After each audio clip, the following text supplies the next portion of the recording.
نیکی کی دعوت کیسے دیں؟ الحمدللہ رب العالمین والصلاة والسلام علی خاتم النبیین، اما بعد فاعوذ باللہ من الشیطان الرجیم، بسم اللہ الرحمن الرحیم۔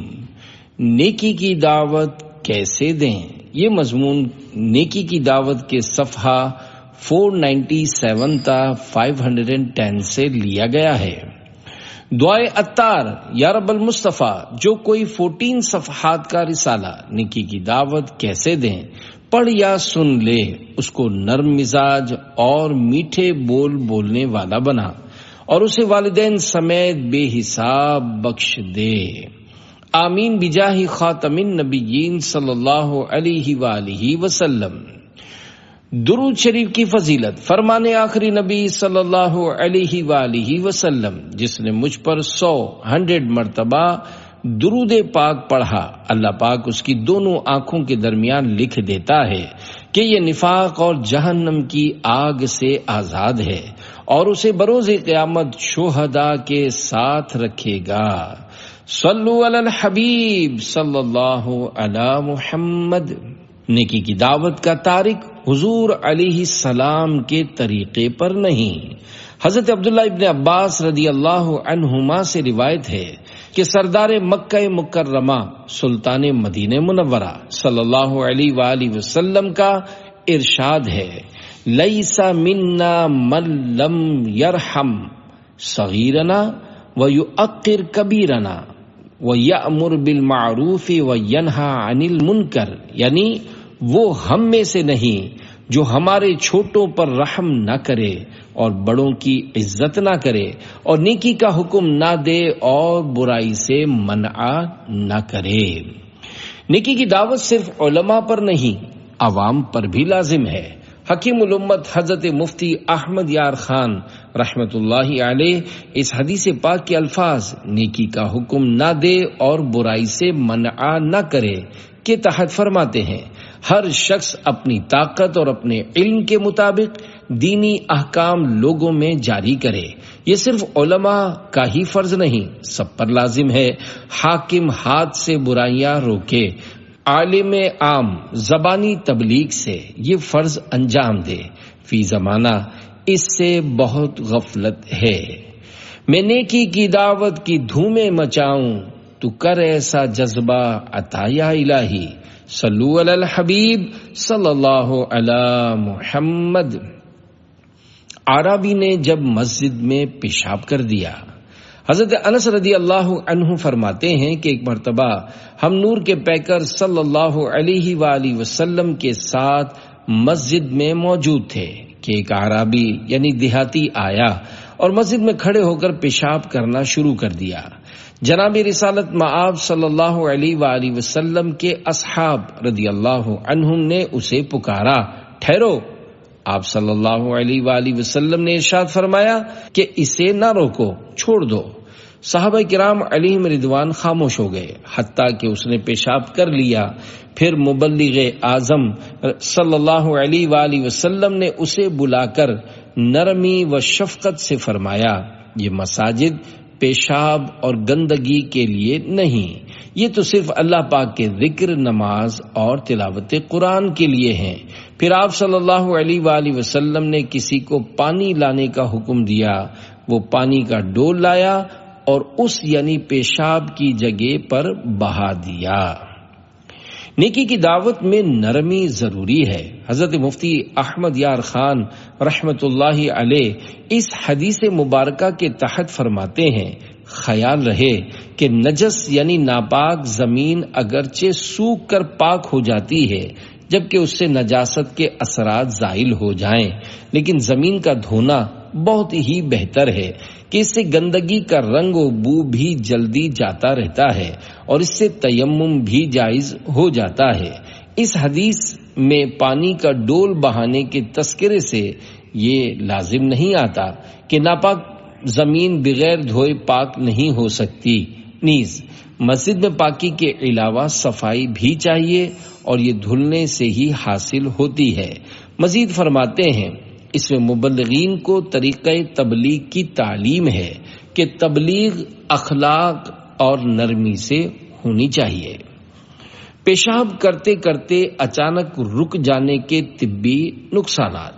پیارے پیارے اسلامی بھائیوں، جب کوئی پیشاب کر رہا ہو اس کو چونکا دینے والی آواز لگانے اور ڈرانے سے بچنا چاہیے، کیونکہ پیشاب کرتے کرتے کسی خوف وغیرہ کے سبب ادھورا پیشاب فوراً روک دینے سے طبی طور پر اتنے سخت نقصانات پہنچ سکتے ہیں جتنے سانپ کے ڈسنے سے بھی نہیں ہو سکتے۔ پیشاب ادھورا چھوڑ دینے کی وجہ سے جنون یعنی پاگل پن اور بے ہوشی کے دورے پڑنے اور گردوں کی مہلک بیماریاں ہو سکتی ہیں۔ کھڑے کھڑے پیشاب کرنا سنت نہیں۔ پیارے پیارے اسلامی بھائیوں، بیان کردہ روایت میں کھڑے کھڑے پیشاب کرنے کا تذکرہ ہے۔ اس ضمن میں عرض ہے کہ کھڑے کھڑے پیشاب کرنا سنت نہیں ہے۔ چنانچہ دعوت اسلامی کے مکتبۃ المدینہ کی کتاب بحر شریعت جلد اول 1250 صفحہ 407 پر ہے۔ تمام مسلمانوں کی پیاری پیاری امی جان حضرت بی بی عائشہ صدیقہ رضی اللہ عنہا فرماتی ہیں، جو شخص تم سے یہ کہے کہ نبی صلی اللہ علیہ وآلہ وسلم کھڑے ہو کر پیشاب کرتے تھے تو تم اسے سچا نہ جانو۔ حضور صلی اللہ علیہ وآلہ وسلم نہیں پیشاب فرماتے مگر بیٹھ کر۔ کھڑے کھڑے پیشاب کرنے کے نقصانات۔ افسوس، آج کل کھڑے کھڑے پیشاب کرنے کا عام رواج ہو چکا ہے۔ بالخصوص مطار یعنی ایئرپورٹ اور دیگر خاص مقامات پر کھڑے ہو کر پیشاب کرنے کا مخصوص انتظام ہوتا ہے۔ اس طرح پیشاب کرنے سے جہاں سنت فوت ہوتی ہے وہاں اس کے طبی نقصانات بھی ہیں۔ چنانچہ طبی تحقیق کے مطابق کھڑے کھڑے پیشاب کرنے سے مثانے کا غدود متورم ہو کر یعنی سوج کر بڑھ جاتا ہے، جس کے باعث پیشاب تکلیف سے آنے، دھار پتلی ہونے، قطرہ قطرہ آنے بلکہ پیشاب بند ہو جانے کے امراض پیدا ہو سکتے ہیں۔ کھڑے کھڑے پیشاب کرنے والے بعض لوگ بغیر دھوئے یا بے خشک کیے پینٹ کا بٹن یا زنجیر بند کر لیتے ہیں، جس سے ان کی رانوں وغیرہ پر پیشاب کے چھینٹے گرتے ہیں۔ اس طرح بلا عذر بدن کو ناپاک کرنے والے گناہ گار ہونے کے ساتھ ساتھ طباً بھی نقصان میں پڑ سکتے ہیں۔ ایک مستشرق یعنی ایسا فرنگی یورپین فرد جو مشرقی زبانوں مثلا اردو وغیرہ کا ماہر ہو، ڈاکٹر جان ملن کہتا ہے، سورینو یعنی بدن کا وہ حصہ جو بیٹھنے میں زمین پر لگتا ہے وہ اور اس کے اطراف کی الرجی، رانوں کی کھجلی اور پھڑیوں، پیڑوں یعنی ناف کے نیچے کے حصے کی کھال ادھڑنے کی بیماری، پردے کی مخصوص جگہ کے زخم کے مریض جب میرے پاس آتے ہیں تو ان میں اکثر وہی ہوتے ہیں جو پیشاب کے چھینٹوں سے نہیں بچتے۔ پیشاب کے چھینٹوں سے نہ بچنے کا آداب۔ حضرت ابی بکرہ رضی اللہ عنہ فرماتے ہیں کہ میں حضور نبی کریم رؤوف الرحیم صلی اللہ علیہ وآلہ وسلم کے ساتھ چل رہا تھا اور آپ صلی اللہ علیہ وآلہ وسلم نے میرا ہاتھ تھاما ہوا تھا۔ ایک آدمی آپ صلی اللہ علیہ وآلہ وسلم کے بائیں طرف تھا۔ دریں اثنا ہم نے اپنے سامنے دو قبریں پائیں تو محبوب خدائے تواب، نبوت کے آفتاب، جناب رسالت مآب صلی اللہ علیہ وآلہ وسلم نے فرمایا، ان دونوں کو عذاب ہو رہا ہے اور کسی بڑے امر کی وجہ سے نہیں ہو رہا۔ تم میں سے کون ہے جو مجھے ایک ٹہنی لا دے؟ ہم نے ایک دوسرے سے آگے بڑھنے کی کوشش کی تو میں سبقت لے گیا اور ایک ٹہنی یعنی شاخ لے کر حاضر خدمت ہو گیا۔ آپ صلی اللہ علیہ وآلہ وسلم نے اس کے دو ٹکڑے کر دیے اور دونوں قبروں پر ایک ایک رکھ دیا۔ پھر ارشاد فرمایا، یہ جب تک تر رہیں گی ان پر عذاب میں کمی رہے گی اور ان دونوں کو غیبت اور پیشاب کی وجہ سے عذاب ہو رہا ہے۔ آقا صلی اللہ علیہ وآلہ وسلم کو علم غیب ہے۔ پیارے پیارے اسلامی بھائیوں، دیکھا آپ نے، غیبتوں اور پیشاب کے چھینٹوں سے نہ بچنا قبر کے عذاب کے اسباب میں سے ہے۔ ہمارا وہ نازک بدن جو کہ معمولی کانٹے کی چبھن، دوپہر کی دھوپ کی تپش و جلن اور بخار کی معمولی سی اگن برداشت نہیں کر سکتا، وہ قبر کا ہولناک عذاب کیسے سہ سکے گا؟ یا اللہ پاک، ہم پیشاب کی آلودگیوں کے جرموں، غیبتوں، چغلیوں اور چھوٹے بڑے تمام گناہوں سے توبہ کرتے ہیں۔ پیارے پیارے مالک، ہم سے ہمیشہ ہمیشہ کے لیے راضی ہو جا اور ہماری بے حساب مغفرت فرما۔ آمین بجاہ خاتم النبیین صلی اللہ علیہ وآلہ وسلم۔ بیان کردہ روایت سے یہ بھی معلوم ہوا کہ ہمارے پیارے پیارے آقا صلی اللہ علیہ وآلہ وسلم کو علم غیب ہے، جبھی تو بعطائے خدائے وہاب قبر کا عذاب ملاحظہ فرما لیا، جیسا کہ بیان کردہ حدیث پاک سے ظاہر ہے۔ میرے آقا اعلی حضرت امام اہل سنت مولانا شاہ امام احمد رضا خان رحمت اللہ علیہ حدائق بخشش شریف میں فرماتے ہیں، سر عرش پر ہے تیری گزر، دل فرش پر ہے تیری نظر، ملکوت و ملک میں کوئی شے نہیں وہ جو تجھ پہ یا نہیں۔ مشکل الفاظ کے معنی: سر عرش یعنی عرش کے اوپر، ملکوت یعنی فرشتوں کے رہنے کی جگہ، یعنی ظاہر۔ شرح کلام رضا: یا رسول اللہ صلی اللہ علیہ وآلہ وسلم، عرش کے اوپر اور فرش یعنی زمین کے اندر کا سب کچھ آپ صلی اللہ علیہ وآلہ وسلم کے پیش نظر ہے۔ دنیا جہان میں کوئی بھی ایسی شے نہیں جو آپ صلی اللہ علیہ وآلہ وسلم پر ظاہر نہ ہو۔ صلو علی الحبیب صلی اللہ علی محمد۔ شرابی پر انفرادی کوشش کا نتیجہ۔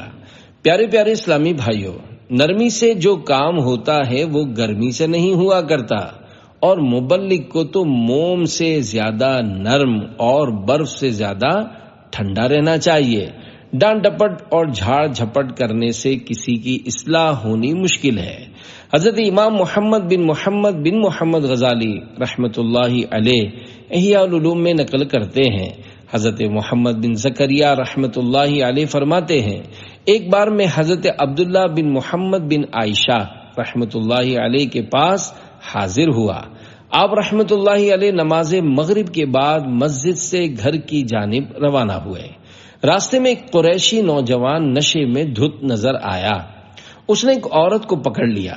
عورت چلائی، لوگ لپکے اور اس نوجوان پر ٹوٹ پڑے۔ حضرت ابن عائشہ رحمت اللہ علیہ نے اسے پہچانا اور لوگوں سے چھڑا کر شفقت کے ساتھ سینے سے لگا لیا، اپنے گھر لائے اور اسے سلا دیا۔ جب وہ جاگا تو اس کا نشہ اتر چکا تھا۔ اسے نشے کے دوران ہونے والے بے حیائی کے قصے اور پٹائی کا معلوم ہوا تو مارے شرم کے رو پڑا اور جانے لگا۔ حضرت ابن عائشہ رحمت اللہ علیہ نے اس کو روکا اور نہایت نرمی کے ساتھ نیکی کی دعوت دی اور احساس دلایا کہ بیٹا، آپ تو قریشی ہیں، آپ کی خاندانی شرافت مرحبا۔ یہ تو غور فرمائیے کہ آپ کس عظیم ہستی کی اولاد ہیں۔ بیٹا، اللہ پاک سے ڈریے اور ہمیشہ کے لیے شراب نوشی اور دیگر گناہوں سے توبہ کر لیجئے۔ وہ نوجوان اس پیار بھری نیکی کی دعوت سے پانی پانی ہو گیا اور اس نے رو رو کر توبہ کی، شراب اور دیگر گناہوں کے قریب نہ جانے کا عہد کیا۔ آپ رحمت اللہ علیہ نے شفقت سے اس کا ماتھا چوما اور خوب حوصلہ افزائی فرمائی۔ وہ بے حد متاثر ہوا اور آپ رحمت اللہ علیہ کی صحبت میں رہنے لگا اور احادیث مبارکہ لکھنے پر مامور ہوا۔ ہے فلاح و کامرانی نرمی و آسانی میں، ہر بنا کام بگڑ جاتا ہے نادانی میں، ڈوب سکتی ہی نہیں موجوں کی طغیانی میں، جس کی کشتی ہو محمد کی نگہبانی میں۔ صلو علی الحبیب صلی اللہ علی محمد۔ میں نے اسے قتل کر کے خودکشی کر لینی تھی۔ پیارے پیارے اسلامی بھائیوں، گناہوں سے پیچھا چھڑانے، نماز کی پابندی کا ذہن بنانے، مکی مدنی آقا صلی اللہ علیہ وآلہ وسلم کی سنتیں اپنانے، دل میں عشق رسول کی شمع جلانے، جنت الفردوس میں جگہ پانے اور عذاب نار سے خود کو بچانے کے لیے دعوت اسلامی کے دینی ماحول سے ہر دم وابستہ رہیے۔ سنتوں بھرے مدنی قافلوں میں سفر کا معمول بنائیے اور نیک اعمال کے مطابق اپنی زندگی کے شب و روز گزاریے۔ آپ کی ترغیب و تحریض کے لیے ایک مدنی بہار پیش کی جاتی ہے۔ ایک مبلغ دعوت اسلامی کو مدنی قافلے میں سفر کے دوران ایک مسجد میں نماز جمعہ سے قبل سنتوں بھرا بیان کرنے کی سعادت حاصل ہوئی۔ بیان کے اختتام پر مسجد میں موجود اسلامی بھائیوں کو ان کی پیش آمدہ پریشانیوں کے لیے روحانی علاج حاصل کرنے کی ترغیب دی۔ ایک صاحب نماز عصر کے وقت ان کے پاس تشریف لائے اور اپنا مسئلہ کچھ ان الفاظ میں بیان کیا۔ انہیں عرصے قبل میں روزگار کے سلسلے میں پاکستان سے باہر گئے تو وہاں جا کر چوری، ڈاکہ زنی جیسے جرائم اور دوسرے غیر قانونی کاموں میں ملوث ہو گئے، جبکہ پاکستان میں میری غیر موجودگی میں گھر پر یہ قیامت ٹوٹی کہ کسی نے میرے بچوں کی امی پر غلط بے بنیاد الزامات عائد کر دیے، جس کا نتیجہ اس کی خودکشی کی صورت میں ظاہر ہوا۔ جب انہیں اس سانحے کی خبر دی گئی تو وہ صدمے سے پاگل ہو گئے اور فوری طور پر پاکستان اپنے گاؤں آ پہنچے۔ نفس و شیطان کے بہکاوے میں آ کر انہوں نے اپنی اہلیہ پر غلط تہمت لگانے والے کو قتل کر کے خود بھی خودکشی کر لینے کا ارادہ کر لیا۔ انہوں نے اس واردات کے لوازمات بھی مکمل کر لیے تھے، لیکن اس مسجد میں نماز جمعہ ادا کرنے کے ساتھ ساتھ آپ کا بیان سننے کی بھی سعادت نصیب ہوئی۔ بیان کے اختتام پر آپ نے مشکلات کے حل کے لیے شعبہ روحانی علاج سے رابطہ کرنے کی جو ترغیب دی، اس سے ڈھارس بندھی۔ بیان سن کر ان کے گناہوں بھرے ارادے متزلزل ہو گئے اور انہوں نے یہ فیصلہ کیا کہ آپ سے اپنا مسئلہ بیان کر کے کوئی ایسی صورت اختیار کی جائے کہ سانپ بھی مر جائے اور لاٹھی بھی نہ ٹوٹے۔ اس کی باتیں سن کر پہلے تو وہ گھبرائے، لیکن پھر اللہ پاک و رسول صلی اللہ علیہ وآلہ وسلم کو یاد کر کے موقع کی مناسبت سے معاملے کو حل کرنے کے لیے دعوت اسلامی کے مکتبۃ المدینہ کے سنتوں بھرے تحریری بیانات کے 3 رسائل، غصے کا علاج، عفو و درگزر کی فضیلت اور خودکشی کا علاج سے رہنمائی لیتے ہوئے تقریباً 1 گھنٹے تک ان پر انفرادی کوشش کرتے رہے۔ الحمدللہ آخر کار وہ اسلامی بھائی اپنے خطرناک ارادے سے باز آ گئے اور یوں 2 قیمتی جانیں ضائع ہونے سے محفوظ ہو گئی۔ انہوں نے اشکبار آنکھوں سے توبہ کی اور ماں نابالغ بچوں کے غوث اعظم رحمت اللہ علیہ کے مرید ہو گئے۔ گھر کی حفاظت اور کاروبار میں برکت کے لیے تعویذات عطاریہ بھی حاصل کیے۔ جب مبلغ دعوت اسلامی انہیں مدنی قافلے میں سفر کی رغبت دلائی تو پرنم آنکھوں کے ساتھ بھرائی ہوئی آواز میں کہا، انشاءاللہ اب تو میری تمام زندگی دعوت اسلامی کے دینی کاموں ہی میں گزرے گی۔ اے اسلامی بھائی، نہ کرنا لڑائی کہ ہو جائے گا بدنما دینی ماحول، سنور جائے گی آخرت انشاءاللہ، تم اپنائے رکھو سدا دینی ماحول۔ صلو علی الحبیب صلی اللہ علی محمد۔ مبلغین جمعہ کو بیان کیا کریں۔ پیارے پیارے اسلامی بھائیوں، اس مدنی بہار سے جمعہ کے سنتوں بھرے بیان کی برکتیں معلوم ہوئیں۔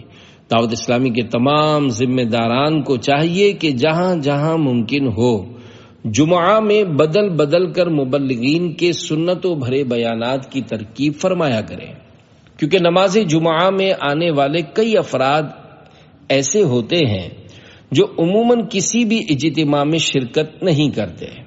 اس طرح ایسوں تک بھی دعوت اسلامی کا دینی پیغام پہنچ جائے گا اور کئی خوش نصیبوں کا دل چوٹ کھا جائے گا، اور انشاءاللہ وہ گناہوں سے تائب ہو کر 5 وقت کے نمازی بن جائیں گے، اور ان پر آپ کی مزید انفرادی کوشش انشاءاللہ انہیں مدنی قافلے کا مسافر بنا کر دعوت اسلامی کے دینی ماحول سے وابستہ کر کے سنتوں کے سانچے میں ڈھال دے گی۔ جیسا کہ ابھی آپ نے ملاحظہ فرمایا کہ معاشرے کا بگڑا ہوا زندگی سے بیزار شخص مبلغ دعوت اسلامی کے سنتوں بھرے بیان اور انفرادی کوشش کی برکت سے قتل مسلم سے باز رہ کر اور خودکشی کا ارادہ کر کے تائب ہو گیا۔ ہر 2 منٹ میں 3 خودکشیاں۔ افسوس، آج کل خودکشی کچھ زیادہ ہی عام ہو گئی ہے۔ اس کا بہت بڑا سبب علم دین سے دوری ہے۔ داڑھی منڈوں یا جذباتی ماڈرن بے ریش لڑکوں، اسکول و کالج کے طالب علموں، دنیاوی تعلیم یافتوں یا بے پردہ فیشن ایبل عورتوں میں ہی خودکشی کا میلان دیکھا جا رہا ہے۔ آپ نے کبھی نہیں سنا ہوگا کہ فلاں دینی طالب علم یا عالم دین یا مفتی صاحب یا شریعت کی پابند پردہ نشین نیک بی بی نے خودکشی کر لی۔ دعوت اسلامی کے مکتبۃ المدینہ کی 472 صفحات کی کتاب بیانات عطاریہ حصہ دوم صفحہ 404 تا 406 پر ہے۔ گناہوں کی کثرت اور احوال آخرت کے معاملے میں جہالت کے سبب افسوس ہمارے وطن عزیز پاکستان میں خودکشی کا رجحان بڑھتا ہی چلا جا رہا ہے۔ ایک اخباری رپورٹ کے مطابق اگست 2004 عیسوی میں پاکستان میں خودکشی کی 68 وارداتیں ہوئیں، جن میں کراچی کا پہلا نمبر رہا جبکہ دوسرا نمبر ملتان والوں کا آیا۔ اسی اخبار کے مطابق دنیا میں ہر 40 سیکنڈ میں خودکشی کی ایک واردات ہوتی ہے۔ کیا خودکشی سے جان چھوٹ جاتی ہے؟ خودکشی کرنے والے شاید یہ سمجھتے ہیں کہ ہماری جان چھوٹ جائے گی، حالانکہ اس سے جان چھوٹنے کے بجائے ناراضی رب العزت کی صورت میں نہایت بری طرح پھنس جاتی ہے۔ خدا کی قسم خودکشی کا عذاب برداشت نہیں ہو سکے گا۔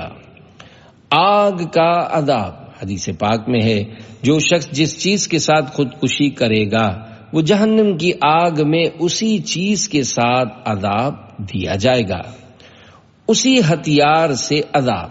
حضرت ثابت بن ضحاک رضی اللہ عنہ سے مروی ہے کہ حضور اکرم صلی اللہ علیہ وآلہ وسلم کا ارشاد عبرت بنیاد ہے، جس نے لوہے کے ہتھیار سے خودکشی کی تو اسے جہنم کی آگ میں اسی ہتھیار سے عذاب دیا جائے گا۔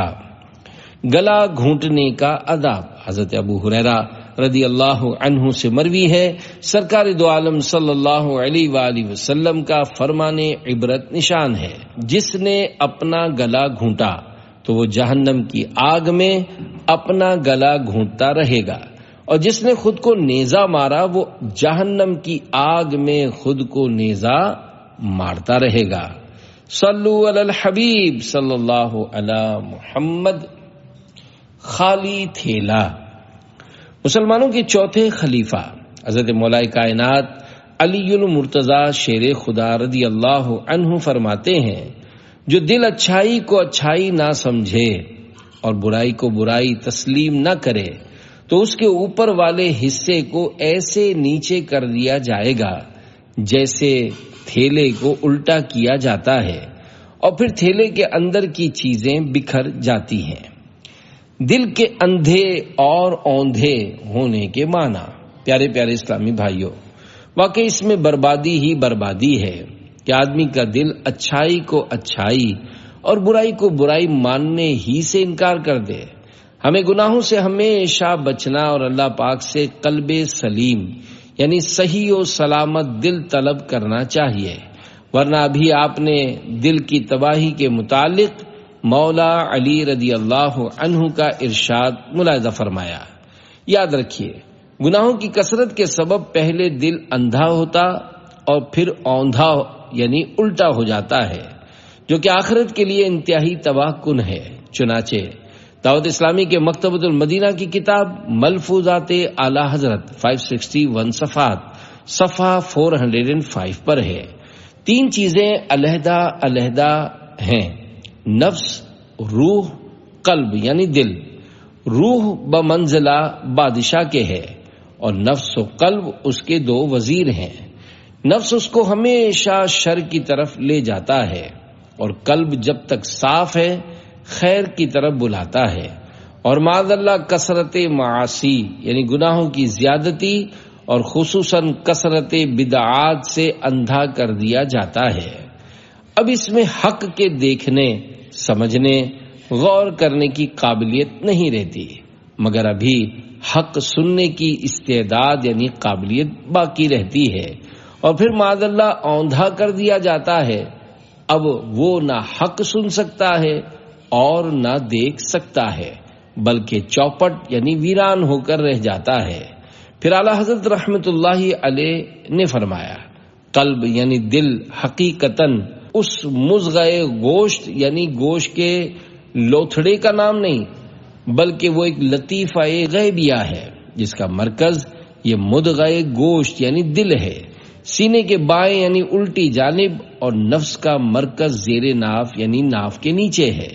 اسی واسطے شافعیہ یعنی شافعی حضرات سینے پر ہاتھ باندھتے ہیں کہ نفس کے جو وساوس اٹھیں وہ قلب تک نہ پہنچنے پائیں، اور حنفیہ یعنی حنفی حضرات زیر ناف باندھتے ہیں۔ توفیق نیکیوں کی اے رب کریم دے، بدیوں سے بچنے والا تو قلب سلیم دے۔ صلو علی الحبیب صلی اللہ علی محمد۔ معافی نہیں ملے گی۔ حضرت ابو درداء رضی اللہ عنہ سے مروی ہے کہ تم نیکی کا حکم دیتے رہنا اور برائی سے روکتے رہنا، ورنہ تم پر ظالم بادشاہ مسلط کر دیا جائے گا جو تمہارے چھوٹے پر رحم نہیں کرے گا، اور تمہارے نیک لوگ دعا کریں گے مگر ان کی دعائیں قبول نہیں ہوں گی، وہ معافی مانگیں گے مگر ان کو معافی نہیں ملے گی۔ بری باتوں سے روکو ورنہ۔ مسلمانوں کے پہلے خلیفہ حضرت ابوبکر صدیق رضی اللہ عنہ نے ارشاد فرمایا، اے لوگو تم اس آیت کو پڑھتے ہو، پارہ 7 سورہ مائدہ آیت 105، یا ایھا الذین آمنوا علیکم انفسکم لا یضرکم من ضل اذا اہتدیتم۔ ترجمہ کنز الایمان، اے ایمان والو تم اپنی فکر رکھو، تمہارا کچھ نہ بگاڑے گا جو گمراہ ہوا جبکہ تم راہ پر ہو۔ یعنی تم اس آیت سے یہ سمجھتے ہوگے کہ جب ہم خود ہدایت پر ہیں تو گمراہ کی گمراہی ہمارے لیے مضر یعنی نقصان دہ نہیں، ہم کو کسی گمراہ کو گمراہی سے منع کرنے کی ضرورت نہیں۔ میں نے مکی مدنی آقا صلی اللہ علیہ وآلہ وسلم کو یہ فرماتے سنا ہے کہ لوگ اگر بری بات دیکھیں اور اس کو نہ بدلیں تو قریب ہے کہ اللہ پاک ان سب کو اپنے عذاب میں مبتلا فرما دے۔ اس حدیث پاک کے تحت میرات المناجی میں ہے قرآن کریم کی اس آیت یا ایھا الذین آمنوا علیکم انفسکم لا یضرکم من ضل اذا اہتدیتم، پارہ 7 سورہ مائدہ آیت 105، ترجمہ کنز الایمان، اے ایمان والو تم اپنی فکر رکھو، تمہارا کچھ نہ بگاڑے گا جو گمراہ ہوا جبکہ تم راہ پر ہو کے حوالے سے بعض لوگ سمجھتے ہیں کہ امر بالمعروف و نہی عن المنکر، نیکی کا حکم کرنے اور برائی سے منع کرنے کی ضرورت نہیں، بلکہ آدمی کو اپنی اصلاح کرنی چاہیے۔ دوسروں کے گناہ یا کوتاہیاں اس کا کچھ بگاڑ نہیں سکتی۔ حضرت ابوبکر صدیق رضی اللہ عنہ نے اس مغالطے کو دور کرتے ہوئے رسول اللہ صلی اللہ علیہ وآلہ وسلم کے اس ارشاد گرامی کے حوالے سے بتایا کہ جب لوگ برائی کو دیکھ کر اسے بدلنے کی کوشش نہ کریں تو وہ سب عذاب میں مبتلا ہوتے ہیں۔ دوسری روایات سے یہ بات واضح ہوتی ہے کہ تبدیلی کا تعلق طاقت سے ہے، یعنی برائی کو بدلنے والے لوگ اس بات کی طاقت رکھنے کے باوجود نہ بدلیں تو وہ بھی عذاب کے مستحق ہوں گے۔ مذکور آیت مقدسہ کے تحت حضرت علامہ مولانا سید محمد نعیم الدین مراد آبادی رحمۃ اللہ علیہ فرماتے ہیں، مسلمان کفار کی محرومی پر افسوس کرتے تھے اور انہیں رنج ہوتا تھا کہ کفار عناد یعنی عداوت میں مبتلا ہو کر دولت اسلام سے محروم رہے۔ اللہ پاک نے ان مسلمانوں کو تسلی فرما دی کہ اس میں تمہارا کچھ ضرر یعنی نقصان نہیں۔ امر بالمعروف و نہی عن المنکر یعنی بھلائی کا حکم دینے اور برائی سے منع کرنے کا فرض ادا کر کے تم بری ذمہ ہو چکے، تم اپنی نیکی کی دعوت کی جزا پاؤ گے۔ عبداللہ بن مبارک رحمۃ اللہ علیہ نے فرمایا، اس آیت میں امر بالمعروف و نہی عن المنکر کے وجوب کی بہت تاکید کی ہے، کیونکہ اپنی فکر رکھنے کے معنی یہ ہے کہ ایک دوسرے کی خبر گیری کرے، نیکیوں کی رغبت دلائے، بدیوں سے روکے۔